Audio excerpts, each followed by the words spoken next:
Lockdown से पहले गीता के घर का नजारा कुछ ऐसा था कि रोहन ऑफिस जाता था और शिविन स्कूल। जिनके घर से जाने के बाद गीता काम खत्म करके बाकी समय आराम करती थी। लेकिन लॉकडाउन के बाद ऑफिस और स्कूल घर में ही खुल गए और इससे गीता का हाल वो तो आपको देखने में ही मजा आएगा।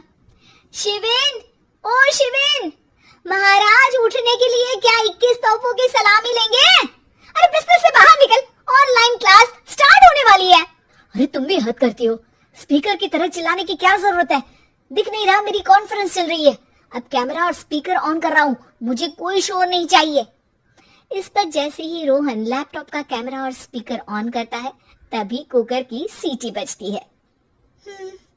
करा लो अब इसे चुप। लॉकडाउन नहीं हुआ, मेरी मौत का फरमान जारी हो गया। दोनों बाप बेटे ने नाक में दम किया हुआ है। ऐसा बोलकर गीता वहां से शिविन के कमरे में पहुंच जाती है, जहां शिविन अभी भी सो रहा होता है। ओ आलसी, अब अगर 5 मिनट में नहीं उठाना तो आज तेरा गेम और यूट्यूब कैंसिल। माँ की बात सुनकर शिविन बिना 1 मिनट गंवाए उठ खड़ा होता है। उठ गया, अभी नहाकर भी आता हूँ। ये नाटक कहीं और, मुंह पर गीला कपड़ा मार और पढ़ने बैठ। शिविन की ऑनलाइन क्लास स्टार्ट हो जाती है, जिस पर गीता उसे वहां बिठाकर रसोई में चली जाती है। थोड़ी देर में उसे कमरे से कुछ आवाज सुनाई देती है, जिसे सुनकर वो कमरे में वापस आती है। हाय राम, तुझे क्लास अटेंड करने के लिए बोला था, कैमरा ऑफ करके बिस्तर पर नाचने के लिए नहीं बोला था।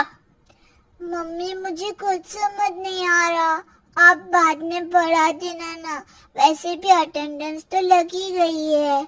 हाँ बेटा, जरूर बन जा, तू अभी से हम सबका बाप बन जा। अरे नहीं मतलब कहाँ से लाते हो इतना दिमाग, और पढ़ाई करते हुए ये चला कहाँ जाता है? नाइस क्वेश्चन, दिमाग से पूछकर बता दूंगा। शिविन की बातों से परेशान होकर गीता उसे मारने के लिए जैसे ही आगे बढ़ती है तभी वो कमरे से बाहर भाग जाता है। अब शिविन आगे और गीता हाथ में चप्पल पकड़े उसके पीछे पीछे पूरे घर में दोनों घूम रहे होते हैं। इसी बीच वो रोहन के पास पहुंच जाता है और शिविन को मारने वाली चप्पल रोहन के लैपटॉप पर जाकर गिरती है। ओए माँ! मम्मी, आप पापा को चप्पल मार रही हो? वो आज तक के रिपोर्टर, चुपचाप जाकर क्लास अटेंड कर ले, नहीं तो अगली तेरे पीछे लगेगी। इस पर शिविन वहां से चला जाता है, जिसके बाद रोहन गीता से कहता है, इस सर्कस के लिए कुछ बोलना चाहोगी? अरे क्या करूं, जब से तुम दोनों घर में रहने लगे हो, घर अपने आप ही सर्कस बन गया है और मैं तुम्हारी नौकर। कभी बेटी को संभालो तो कभी बाप के नखरे उठाओ। इन्हीं सब उथल पुथल में दिन बीतते रहते हैं, जिसमें हर रोज घर के अंदर कुछ नया सियप्पा खड़ा मिलता है, जो ज्यादातर शिविन और रोहन की ऑनलाइन स्कूल और ऑफिस से रिलेटेड ही होता है। एक सुबह, शिविन चलो उठ, आज की क्लास जल्दी है। कैमरा ऑफ करके आप अटेंड कर लो। अरे ऐसे छित्तर पड़ेंगे, दादी नानी सब एक साथ याद आ जाएंगी। गीता की लाख मशक्कतों के बाद क्लास तो खत्म हो जाती है, लेकिन उसके बाद शिविन फोन इस्तेमाल करते हुए इंस्टाग्राम रील बनाने लगता है।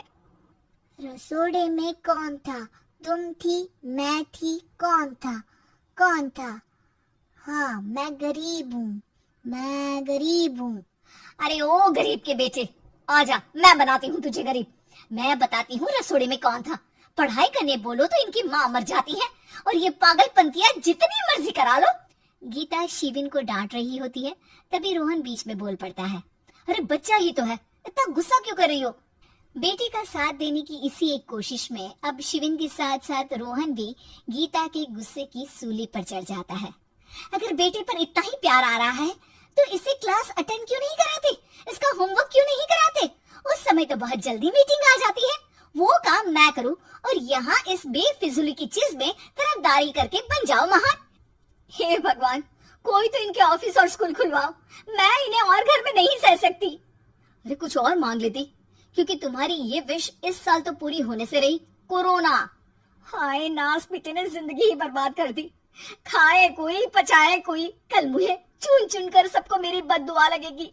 उन्होंने दुनिया का और इन बाप बेटे दोनों ने मेरा जीना मुश्किल कर दिया। गीता वहां से चली जाती है, जिसके बाद रोहन शिविन से कहता है, अरे तुम्हारी मम्मी इतनी भड़की हुई क्यों है? आपकी वजह से पूरा समय घर में रहते हो और उस पर कोई काम कराने की जगह बस ऑर्डर देते रहते हो। अच्छा बेटे, सारा इल्जाम मुझ पर? पूरा दिन तो वो तुम पर ही चिल्लाती है। हाँ, मतलब दोनों का 50-50 है, कुछ करना पड़ेगा। वो कहते ना, make the best out of worst. I have an idea. वैसे तुम्हारी माँ सही कहती है, बहुत जुबान चलाने लगे हो, कम बोला करो। अगली सुबह रोहन और शिविन अपनी गलती को सुधारने के लिए गीता के उठने से पहले घर का आधा काम खत्म कर देते हैं, जिसे देखकर गीता खुश हो जाती है और फिर बाकी बचा काम वो तीनों मिलकर पूरा कर लेते हैं। जिसके बाद अब वो सब मिल बांट कर हर काम में एक दूसरे की मदद करते हुए लॉकडाउन का मजा लेने लगते हैं।